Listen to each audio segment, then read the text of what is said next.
Hola, sweet friends. Welcome to Love Lab MD, the only place for highly ambitious women to be our authentic feminine selves while discussing intimate relationship topics. Love Lab MD is a non-judgmental space to seek and give relationship advice and power couple tips. We will learn how to authentically lead with love so that we can deepen the connection and enhance the intimacy between our love and ourselves. And I am your host, a doctor mom in a dual physician relationship and a marriage and intimacy coach, Dr. Kate Mangona. Bienvenidos. Hello, sweet friends, and welcome to another episode of Love Lab MD. I have a very special guest today, Dr. Marissa Caudill, the parent doctor. I am so excited to introduce her. She is a child psychiatrist. She is married to a psychiatrist. She has two beautiful children. She has taught me so much about parenting and mindful, intentional techniques with your children.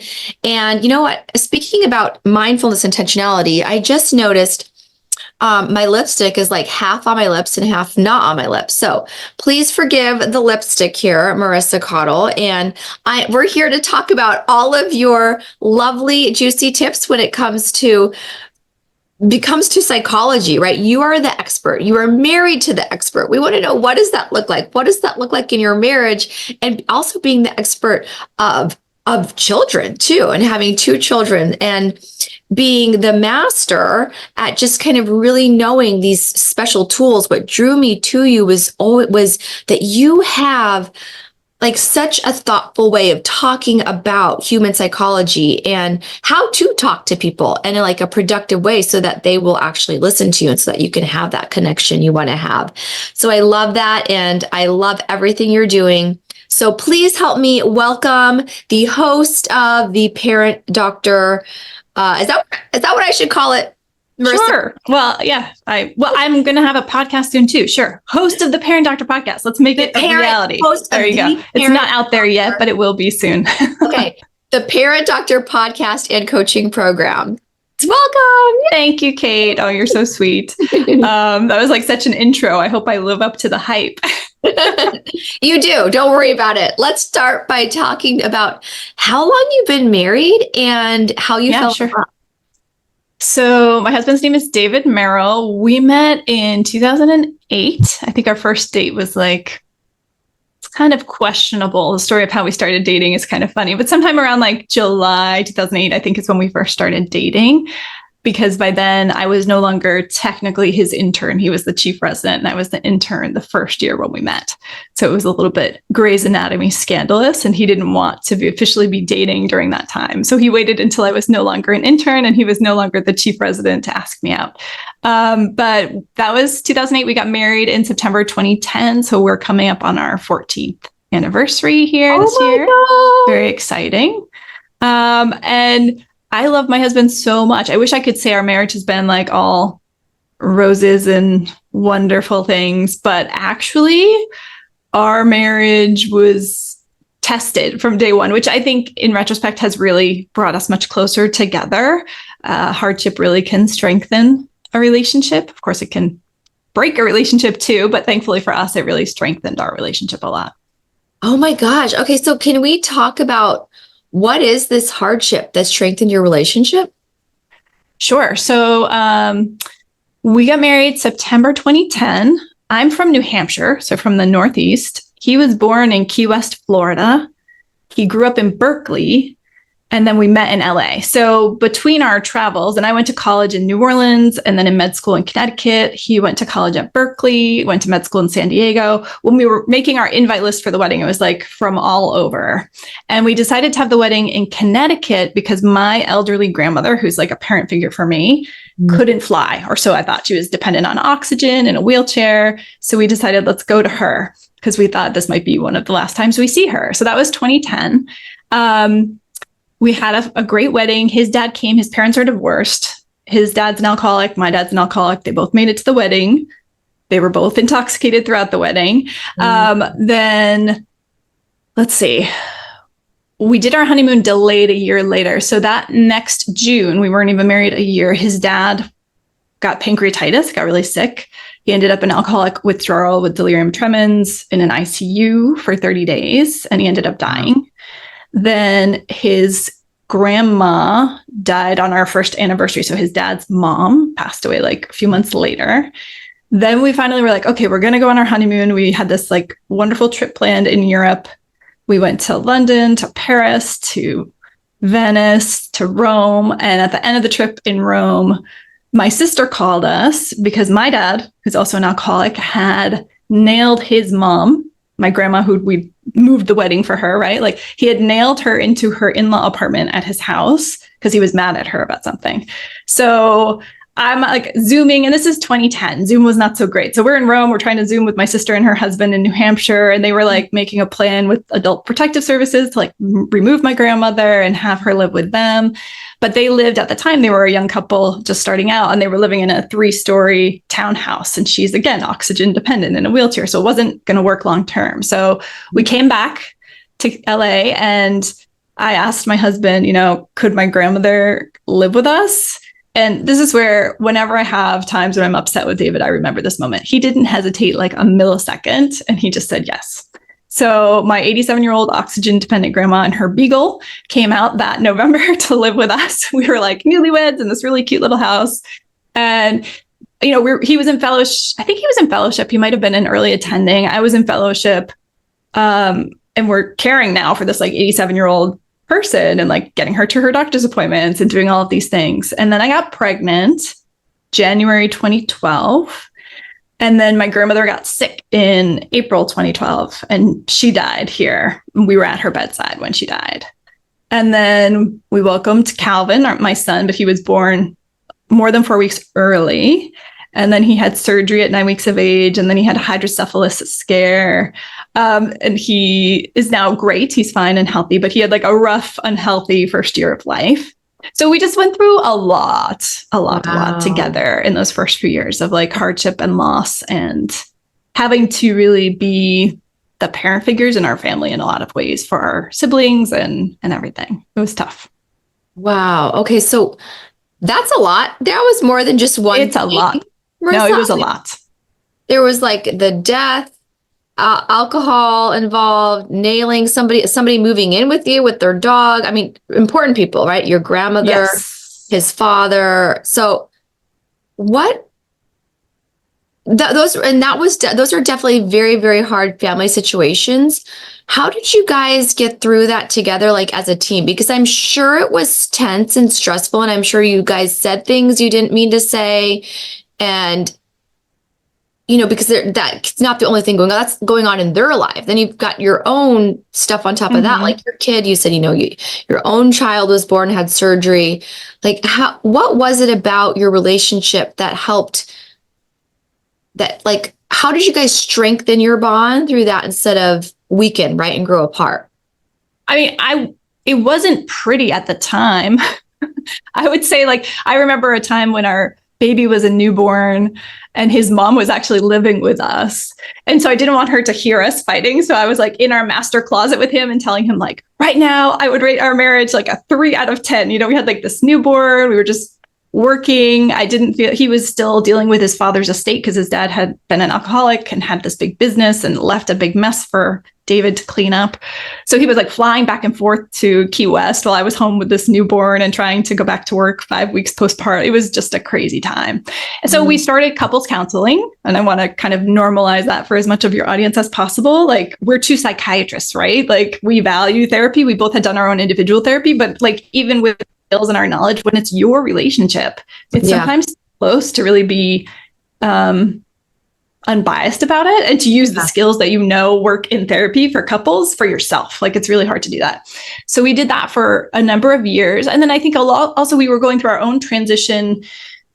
Our road, we're both MD PhDs. So by the time we finished our training, we were in our 30s, mid 30s. And then it was this transition of like, how much of our research identity do we want to keep? Do we want to do clinical work?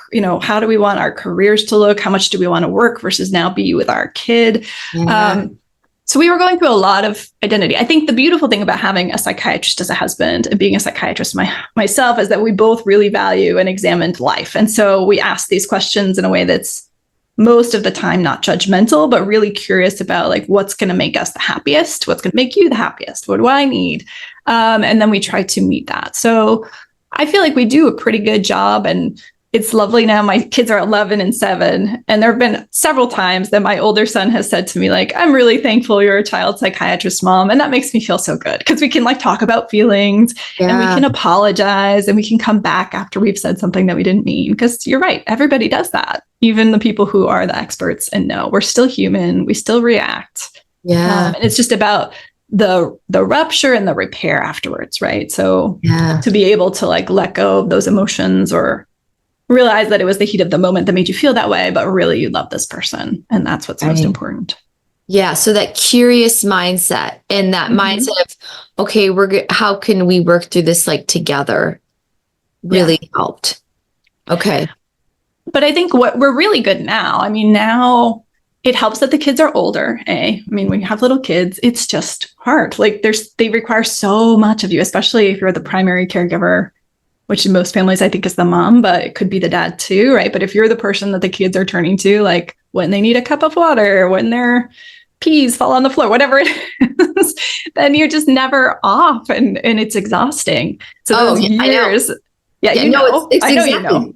When they need a cup of water, because it's usually not the most convenient time to need a cup of water. It could be like the middle of the night, right when you're deep in REM, like it's just like. Or if you're the mom and like you've made dinner for everybody and you just sit down and then they're like, can I get a cup of water, Mom? And Dad's in the kitchen and could easily get the water. They're still asking you for the water.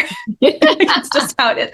So, I mean, but, we are kind of now constantly reflecting because we have time. So we try to do like a lunch date with each other every month, a dinner date with each other every month, and a coffee with each other every month. And then every Sunday we work out with our trainer 3 days a week together. And then every Sunday after our workout, we do like a winning the week planning session where we try to look at our week and think about the things ahead and, which kid's going where and who's going to have to leave to do that. And, just try to anticipate the roadblocks that inevitably come up each week so that there's fewer surprises. But like it's taken us years to get to this point of figuring it out and doing it. Before that, it was many years of just doing what most people do, I think, which is just getting through your day, dropping the ball sometimes, blaming each other, and then recovering. So, yeah. Okay, I love that. So you call your weekly meeting Winning the Week. I can't take credit for that. That is Demir and Carrie Bentley. They have this thing called the Life Hack Method, and they have a book actually called Winning the Week. But I highly recommend it. So it's basically the idea is let me see if I can remember what we do. The first step is to remove resistance. So you make the meeting something that you're both going to look forward to. So you go somewhere or do something that's fun so that it doesn't feel like you're nagging on each other. And then you reflect on your past week on something that worked well. And so like you fill yourself up, pat yourself on the back, praise yourself and each other. And then you reflect on something that you want to improve on, you don't want to happen again, so that you can learn a lesson. And then you interrogate your calendar. You kind of look together day by day. A minimum of 7 days. We actually try to do like 10 days out. And sometimes then we even say, okay, and we also have this stuff coming up like months ahead, and we try to start planning for that. But we basically look day by day, like, what do I have going on? What does he have going on? What do the dogs have going on? What do the kids have going on? And like, so we know where each other is. And I have to say, I love my husband, but there's something about people with Y chromosomes where even though we have this meeting and I tell him these things, like the next day he can then just ask me a question where I'm like, does Calvin have soccer today? And I'm like, no, like we met yesterday and I told you, and we put in the calendar, his games are Tuesday and Thursday. It's not Monday. It's Tuesday. So like, I have to still be patient with him that like, he is not the detail-oriented person that I am when it comes to our kids' lives. I don't know if that's just because he's a guy or if it's just because he's this kind of person. But I think it's pretty common to most dudes. I think so I hear this all the time, Marissa. I think it's most all the dudes. time. I mean, and especially when it comes to the kids, they like, for me, and I will say I don't have a Y chromosome, but it happens to when my husband says things like he's doing like playing pickleball or something, and I forgot he was going to play pickleball that night. Usually I remember, but sometimes I forget. And it's usually those times that I just wasn't listening to begin with. Like we weren't having the weekly meeting. Like I like having that winning the week. We don't call it that, but we do our schedule every Sunday, and it can be 5 minutes or 10 minutes. Like how long are yours? Probably they can go up to an hour, but we like it depends how far we go. So the idea is like you outline that, you kind of see where you need to move things, and then the next steps are more individual, but sometimes we just sit there side by side and do them, where you're like, anything you can delegate, you delegate it. Anything you can delete, you delete. And you just try to make your tasks that are scheduled, fixed in your calendar for the week, the things that are really going to move the needle forward for your goals and that are absolutely necessary to happen this week, so you don't get overwhelmed, because less is more. Yeah, I love that. Yeah, I love that. Okay, so the first thing, remove the resistance. The second thing, reflect on the past, what worked well. Do you ever reflect on what didn't work well, or is it? Yeah, so that's the third thing, is they call it learn a lesson. So you kind of reflect on what did we do last week that didn't work well that we can do better in the future. Okay, so learn a lesson. So again, but I love that framework, because in a relationship, it's not like you forgot this again, and like, which tends to happen, right? Like you always forget to pick up the dry cleaning or whatever it is, or, instead of that, it's just learning. It's more of it's a growth mindset thing. It's about like learning what we can do better next time and not beating each other up about it. So yeah. Okay, I love that. Winning the week. Okay, and then doing it together, and then eventually deleting and delegating maybe on your own personal stuff. And then working out 3 days a week. Okay, not many people can say that they do that. Do you guys do it in the mornings or evenings? What works for you? So we work out Tuesdays at 6 p.m., Thursdays at 7 p.m., and Sundays at 9:30 a.m. Okay, so just like depending on your schedule. It depends on the trainer's schedule, yeah. And then who plans like the lunch date, coffee date, dinner date? Who plans that? Like in terms of, do you have to still get childcare, or are your kids old enough? And who plans like where you're going to go or what? It's been variable. So my husband is really busy. So he's the director of the Pacific Neuroscience Institute's Brain Health Center here in Santa Monica. So he's got that administrative role. And he has his own busy clinical practice, which is always full, but he's still always like accepting new patients.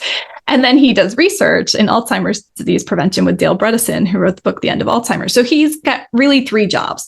So he had an assistant who unfortunately like left to take a different position, not because she didn't like my husband, but because of other factors in the position. So she was helping me, like she was my ally, because I would like she would help me schedule my time in his calendar. So it would be like lunch with your wife, or like you're not starting clinic until 9 a.m. this day because you're getting coffee with your wife. So we had that. Since she left, I don't have that anymore, but now I'm actually coming into his office to use the space here a few days a week. And so it's been easier for us to kind of work that in naturally. And we've actually been meeting more often. Like we had lunch together twice just last week, which was nice. And he offered to do lunch today, but I couldn't meet him because I have my book club. So we're really lucky. I mean, I think because we literally like, even if I was at home, I'm like 10 minutes away from him. So a lot of people are working in very different locations from their house. That may not be easily feasible, but I think if you accept that like anything is possible, if you give yourself enough time to plan it, then I think that's something that you really could change your schedules around to schedule starting work late one day so you can have coffee together, meeting somewhere for lunch once a month. I mean, you should be able to do that, right? Like no matter what your office, I would hope. So that's what we do. Okay. Yeah. I mean, after the beginning of your relationship where your grandmother moved in with you, let's go back to that for a little bit. You had just been married or been married a year? When she moved in with us was November 2011. So we'd been married 14 months when she moved in. 14 months. Okay. Can you tell us, because I have several clients who have in-laws live in the basement or in-laws live with them, and there's a lot of issues when it comes to like children and this might not have been an issue for you, like the children going down and watching TV or eating junk food, or the rules don't apply when the in-laws are there, or then they have to navigate being a parent because the grandparents are nitpicking how the parent. Did any of those issues come up for you, or were they different? Those didn't, because I was trying to get pregnant when she came to live with us in November, and I got pregnant, and then she passed away before my son was born. So she never even met my kids. But that is a very common dynamic that I see in the families that I treat too.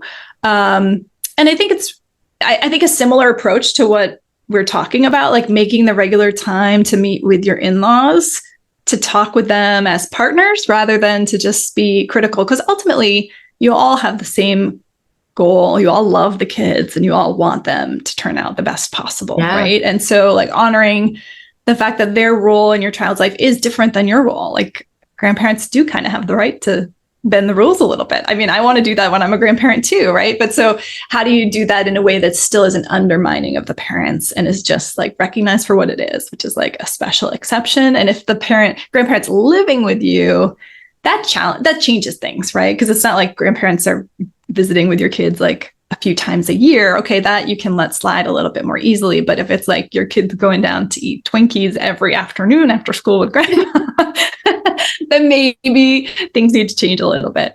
But I think it's really about like what I do in my work with families too, is to try to always find the commonality, the common theme, the common goal, the common desire. Because even when people are on very different wavelengths, usually you can get them to see that there's something that they actually all agree upon. And once you get that, it becomes much easier to work together and buy in. Okay, so find the things you all agree upon. Okay, or a common goal, right? Like there's got to be a way of win-win. I like to think about that too when it comes to like romantic partnership. What do you think? What do you think that your kids are witnessing?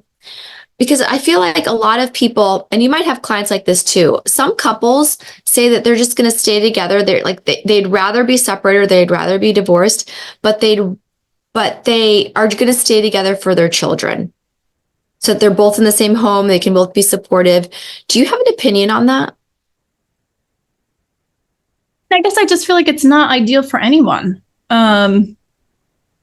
So it feels like the compromise that's kind of for all people involved, right? Because the kids are going to feel like that's not a relationship that they want, right? Because I think even as a parent in that situation, you would recognize that you hope for more for your kids in their own marriage someday, if you're so unhappy that you're just staying together for the kids. Mm-hmm. And the parents are probably, I guess I'm curious, like, why do the parents feel like their happiness is not worth more?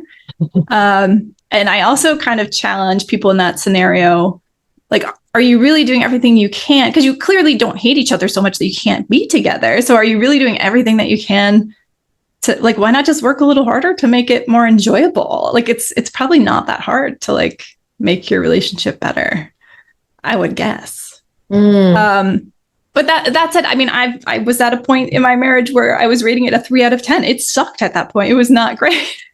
So I think it's also important to recognize like marriage has ups and downs, but ultimately, if you love this person, then what is it? You know, the whole like I've fallen out of love. What does that mean? I mean, love is not something that somebody else gives you. You're responsible for your own happiness. I'm responsible for my own happiness. My husband's responsible for his own happiness, right? So, what are you not giving yourself that you need?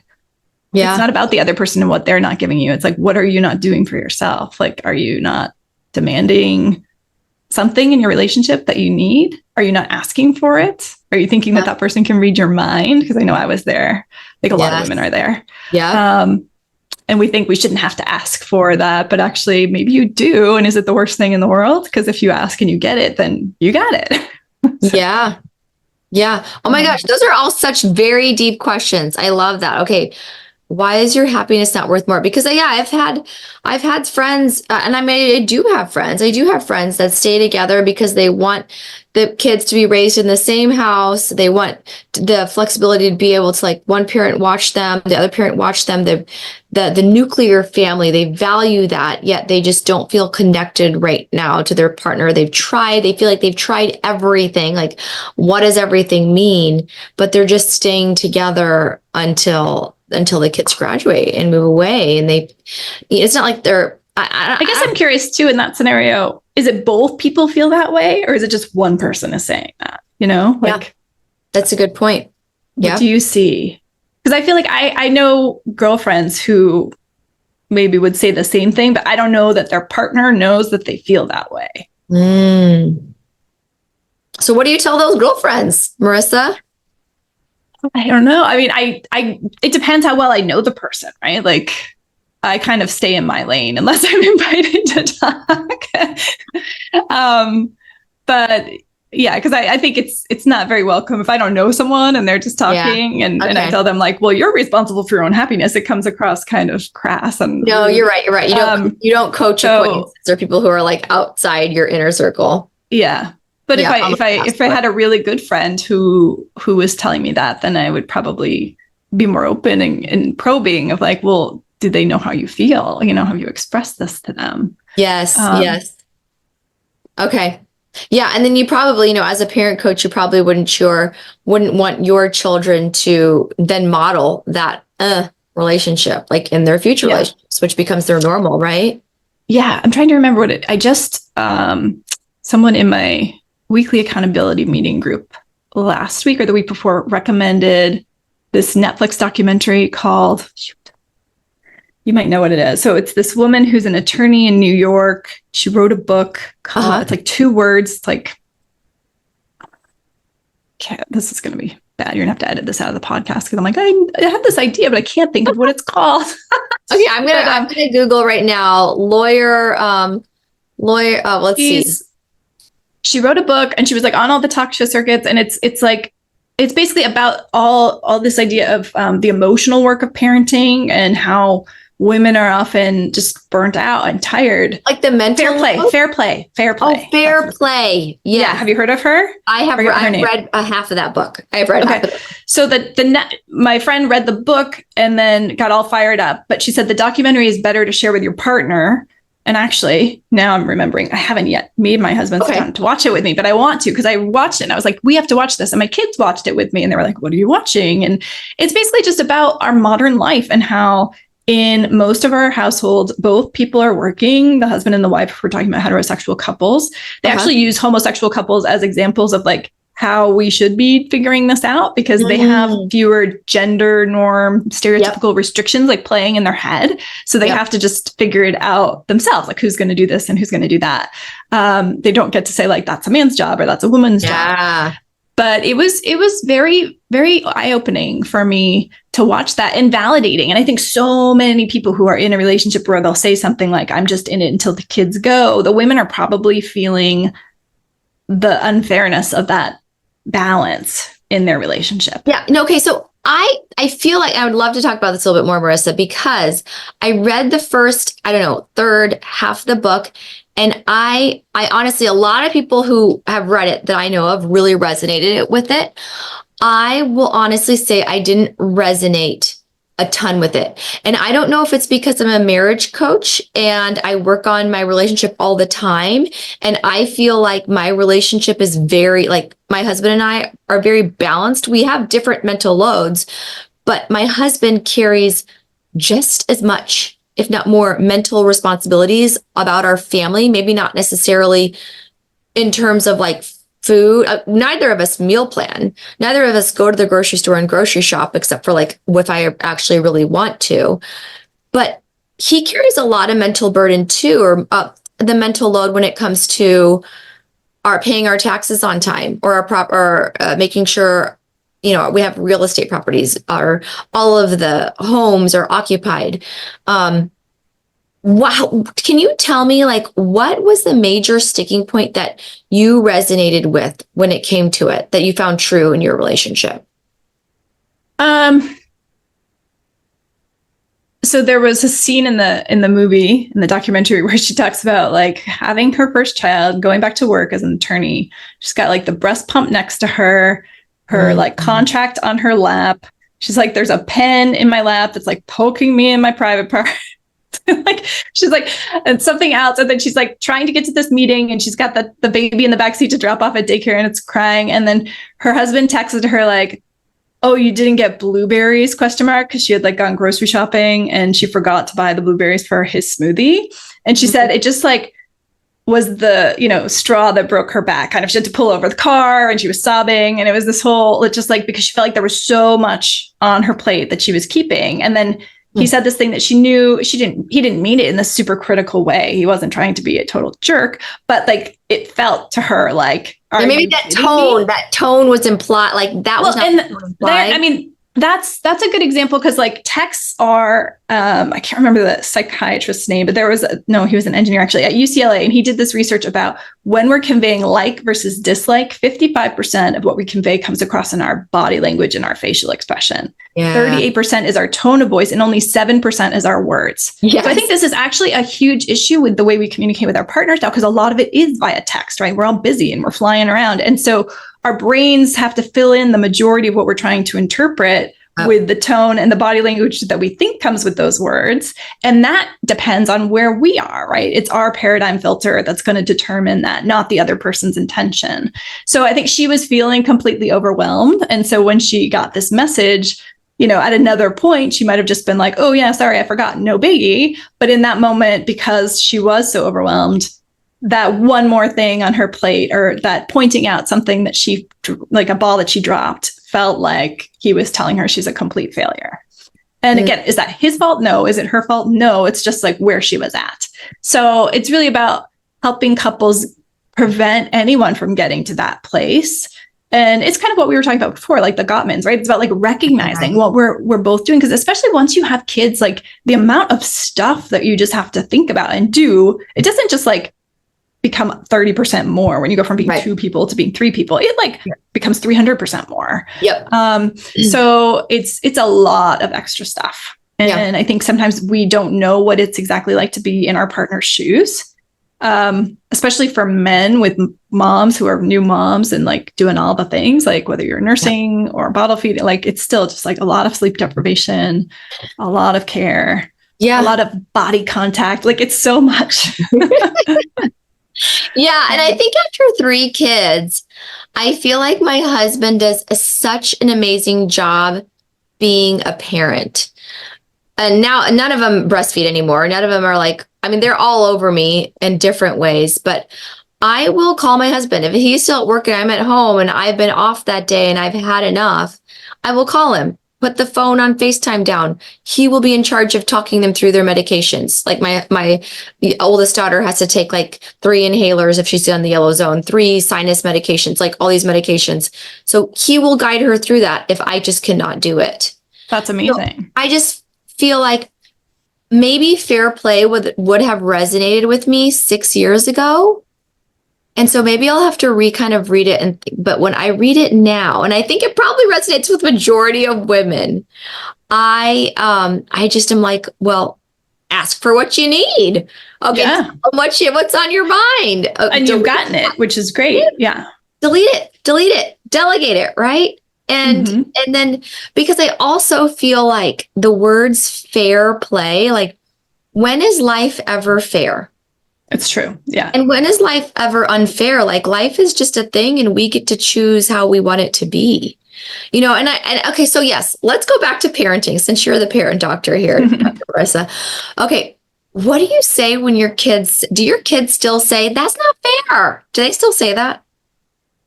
Sometimes, but it's becoming more and more rare. Okay. They actually, it's fun to see how they've like figured out their ways. So like the other day we were at this restaurant and there were 3 chocolate chip cookies and I was like, oh, there's only 3. Like, how are we going to divide these? So they on their own came up with something that I've done before, which is like one of them would cut it and the other one would choose like the third cookie. And so I was like, good job, again, just like, good job figuring that out. But there's still times when like my daughter will have some, little toy she gets from school or a birthday party and she's not playing with it. Then my son picks it up and plays with it. Then she wants it instantly. And then she's whining. And then I'm like, well, can you just give it to her? Because I know he doesn't even care about the thing, whatever it is. He's 11. He doesn't really need this like little whatever plastic toy from Oriental Trading Company. But he gets like, not there. She wasn't even using it. But he may not say those words, but it's the sentiment, that like basically they just annoy each other sometimes. And I don't know, how do I deal with that? Yeah, sometimes I do what I should do, which is just ignore that because it's a category 2 behavior. It's something that's annoying, but not dangerous. It doesn't need a punishment. Yep. And other times I'm at a place where I can't tolerate the whining anymore. And I just put my hand back in the car and I'm like, put it in my hand. And then they know it's gone. Because basically, when I get fed up with things and they're fighting over them, I just temporarily take them away. And then they're both like, oh, but they're used to that because that's been my MO since they were little. Like if a toy's getting fought over, it temporarily goes on top of the fridge for 5 minutes or something. Oh, okay. So not that long, but just like that's enough, 5 minutes. Yeah. And then I will ask, like, have you guys figured out a solution for how this will be played with? And then when they have, then they can have it back. Oh, that is so And if they smart. forget about it, then like, but that's only if they're asking me for it. If they're not asking for it, whatever. But Okay. I really like that because that means like it's not gone forever, but if they can figure it out amongst themselves, then they. yeah, and it really has to be their solution because if you try as the parent to be like, okay, you get it for 5 minutes and you get it for 5 minutes, it's still going to be perceived as not fair because why did they get it first? Yeah, exactly. There's always something. There's always something. Or, if one has it, I'll just say something like, well, they're having their turn still. When they're done, I'm sure they'll give it to you. And then I try to engage with the kid who's feeling like they're waiting to do something else. And then usually that becomes the more attractive option for the one who is doing the thing with the other thing. And then nobody wants that thing anyway. Because it's all about your attention at the end of the day. It's not about the object. Exactly. Okay. And can you, is there any other main topics that we haven't discussed that you just want to share with the audience before I have you tell them where to find you? I guess because you're like really focused on people with it's mostly MDs who are married to other MDs, or at least MD marriages. No, I have a lot of physicians listen to my podcast. I have non-physicians listen to my podcast, but I do coach several physician couples who are, but not just. It's not just physician couples. We have several people who are the physician married to like a lawyer or somebody in tech or finance. I guess the thing that shifted my mindset the most, because I very much was in that fair play mindset for a long time. And like, I would say for many years, for like when my kids were young and I was also working, I was like, I would hide it most of the time, but I was feeling resentful of my husband that he didn't have to do all of these other things. Like when your kid starts the preschool year and there's that 24-page packet that you have to fill out on like I filled out all of those things and I cut their nails every Sunday. And it was just like, have you ever cut the kids' fingernails? I don't think so. So there was like this growing list in my mind. And then it was actually at Tony Robbins in 2022 that I realized like my limiting belief is that because he's not seeing my distress and solving this for me, that means he doesn't love me. And I realized that was totally not true. So I guess what I would put out to your people in similar scenarios where maybe they're feeling a little resentful or like it's not even and fair is to question whether that's really true, whatever the story is behind that feeling. Like, is the story that your partner doesn't love you? Maybe that's it, or that they don't care, or whatever it is. Like, ask yourself, is that really true? And if the answer is no, then you just have to get over yourself. Oh my gosh. It's easier said than done, but like it's a tectonic shift. Like for me, it was just like, boom, I realized that wasn't true. I came home and my husband felt the difference in the way I related to him from that moment. He said that next year was like the best year in our marriage because I just was a kind person. I realized the story I was telling myself, tectonic plates, like. Okay, I'm gonna have to look that word up. I don't. Okay, that's gonna be a word added to my vocabulary because the same thing happened to me, Marissa, 4 years ago when I wrote down my shitty story, about my relationship. I journaled my relationship intentionally. I mean, I had journaled before, but I intentionally, and I was like, "What?" It's like that story is not true, and you're right. That was a tectonic shift. I showed up completely differently the next week. I was just like a different human. Such a good piece of advice. And I think in my experience as a therapist too, like that is how change happens psychologically. It's not like you go to therapy for a year and every week you learn a little skill and you build it and you build it. That's not how it works.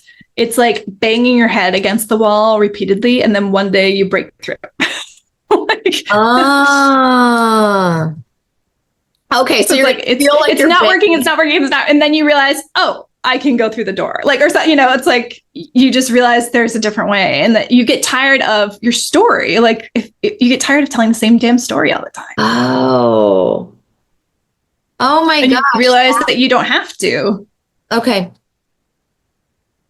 So change happens. So okay, are you saying that we have to bang our heads against the door every single day?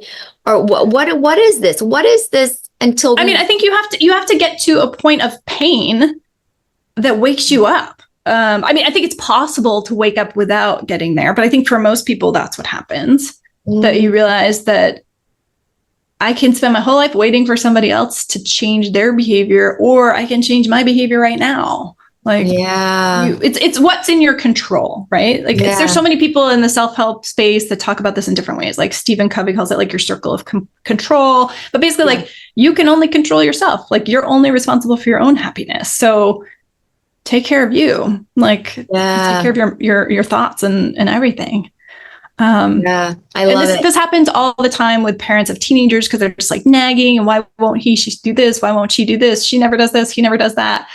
Like, okay, well, you can keep telling yourself that story, or you can just change your point of view and decide that you're going to view your child as like a beautiful, capable person who's going to figure things out for themselves on their own timeline, and let it go, and just Oh my gosh, this has been incredible. So many mindset shifts that if people are listening to this, that they're going to take away from this, Marissa. Now, one more question I have for you before tell us where we can find you and I send you on your way.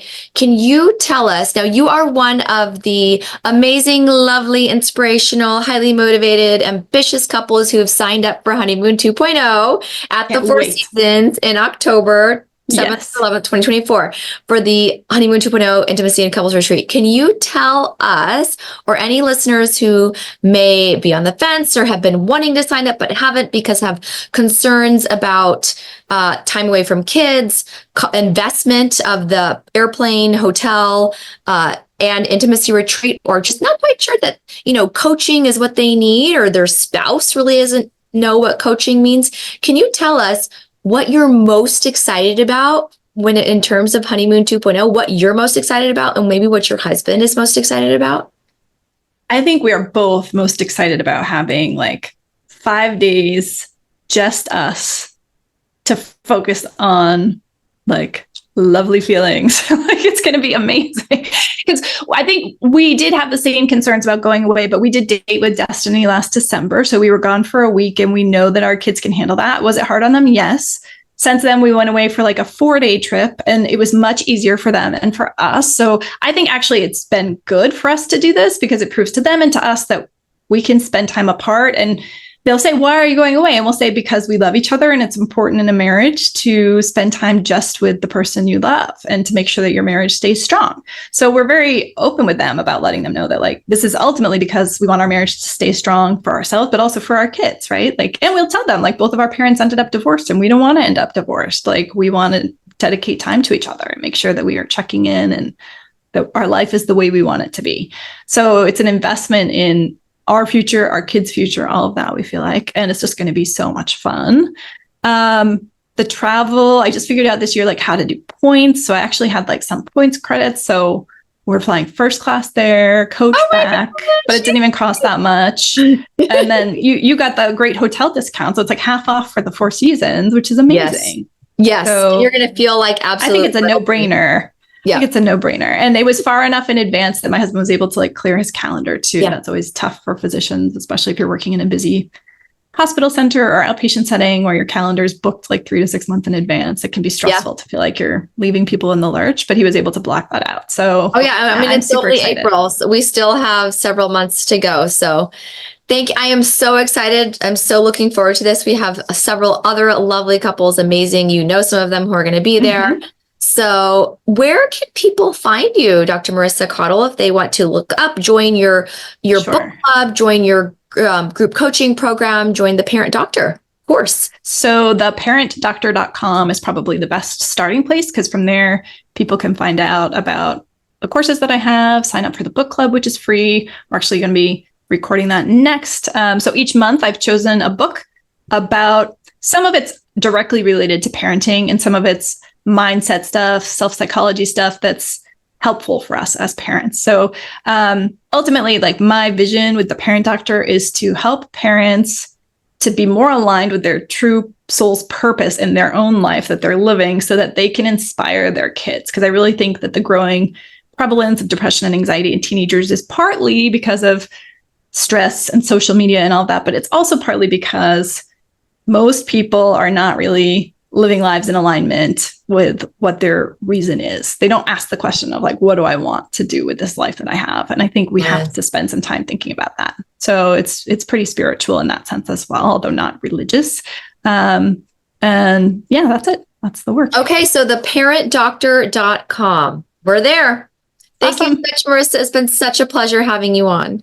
Thank you, Kate. It was great being here. Bye. Bye.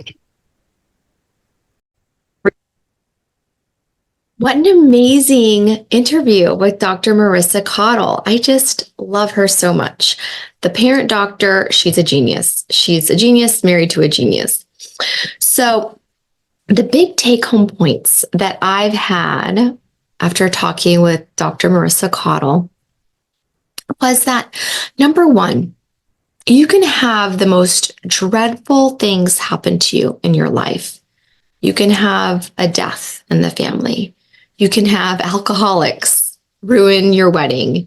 You can have somebody in the family who may be very dependent or needy move in with you and their pet. You may need to, you can have all this stuff happen to you. You can have your child come 5 weeks early and need emergent surgery at a month old. All this stuff can happen to you. And you do not have to interpret them as signs from God or signs from the universe that your relationship is not meant to be. You can actually take action, be proactive, get a couples coach, or sign up for couples therapy and work on growing together through the hard times, through the struggles. So important. I so much appreciated that, just because so many of us have terrible things happen and we grow apart because we choose to think that it's just too much, or that there was a sign or there was a reason and, it was just too much. Or you can choose that you actually want to grow together because you know that regardless of what relationship you're in, bad things are going to happen.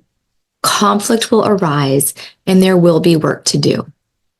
Number two, I loved winning the week. Me and my husband do a very similar exercise, but I loved how structured this winning the week was, which she said was number one, removing the resistance, figuring out with your spouse how to remove any resistance from your week. While you do the meeting. So I guess that's go somewhere fun, go to the park or go grab a bottle of wine or a bottle of kombucha and do your winning the week over that. And then two, reflecting on the past of things that worked well, maybe that you want to reciprocate or do again in the next week. And then lastly, figuring out what lesson was to be learned from the previous week. And can we change that moving forward, or can we adjust? Can we experience? Loved winning the week. Recommend that everybody do that every week. I love Sundays. And then number three, I loved when she said, why is your happiness not worth more? And I love this question, especially when you feel stuck in a situation you don't want to be in, but you're going to stick it out for whatever reasons. It might be financial gain. It might be something that you just feel like you have to sacrifice. It might be for your kids. It might be for your parents. It might be for your spouse. And I want you to be careful, because if you do feel stuck in this certain situation and scenario, for somebody else other than your own joy or other than the collective joy, right? Just ask yourself, is this breeding more anger and resentment down the road that's actually going to damage everybody's relationship? It's not just about finding happiness for yourself in the moment, but it's creating a life filled with joy and showing your children, showing your love, your significant other, how to also create that life too. So, why is your happiness not worth more? How much is your happiness worth? When you're happy, your spouse is usually happier. And when I say that, I'm not meaning that they're happier than you, but meaning happier than when you're not happy. When you're happy, your children benefit from that. It's not selfish. It's not about you. It's about the entire house, the universe. When you're suffering, you're prolonging suffering on the planet, on the earth. There's no need to do that. There is no need. And then number 4, the last take home point, were that the tone, the body language, and the words, remember, it's not, most of our human perception is not the words, which is 7%. It is majority tone or inflection in how you say it. And it is then another third or less majority body language, very minimal words. So remember this when you're texting back and forth to the loves, the love of your life. Remember that they may misinterpret things as slightly incorrect, and you may have to backstep and you may have to say things again, or just recognize, be aware that, but give them the benefit of the doubt. Interpret it in a more positive tone, and know that your spouse might be interpreting your text in a negative tone. So how could you throw in, I don't know, I like to throw in emojis to be a little bit more playful, because I feel like that just kind of lightens the tone a little bit. And it depends on what the emoji is, obviously. And I'd love for you to share this with a friend. This does not only have the ability to change your relationship, but it has the power to change somebody else's. Please share this episode with Dr. Marissa Caudill and these wonderful reflections on marriage and children with somebody that you love and somebody you care about. We would love a 5-star review and a follow. Thank you so much, my friends. So much love to you and your love.